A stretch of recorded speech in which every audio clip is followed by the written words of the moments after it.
સમગ્ર એશિયામાં પૌષ્ટિક ઘાસ માટે જાણીતા બન્નીના ઘાસિયા મેદાનો 34થી વધુ જાતો થાય છે, જેમાં 20 ચરણીયાળ જાતો થાય છે. આ વર્ષે 1300 હેક્ટર રિસ્ટોરેશન કરવામાં આવ્યું છે. 6 લાખ કિલો ઘાસ એકઠું કરવામાં આવ્યું છે. બાકીના લોકો માટે ઘાસ લઈ જવા મંજૂરી આપવામાં આવશે. વન વિભાગ દ્વારા આ બન્નીના ઘાસિયા મેદાનમાં ચોમાસા પૂર્વે ઘાસનું વાવેતર કરવામાં આવે છે. ચોમાસામાં સારો વરસાદ વરસતા આ ઘાસિયા મેદાનમાં દર વર્ષે લાખો કિલો ઘાસનું ઉત્પાદન થાય છે.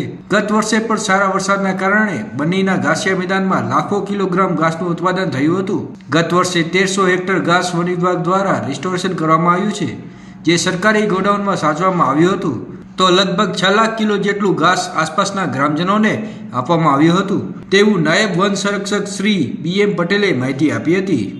બન્નીના ઘાસિયા મેદાનો આપણે જાણીએ છીએ કે એશિયાના મોટામાં મોટા ઘાસિયા મેદાનો પૈકીના છે અને જનરલી ઘાસની 34થી વધારે જાતો થાય છે, જેમાં 20થી બી વધારે એવી જાતો છે જે ચરિયાણ લાયક છે, મીઠા ઘાસ જેને આપણે કહી શકીએ છીએ, પૌષ્ટિક છે.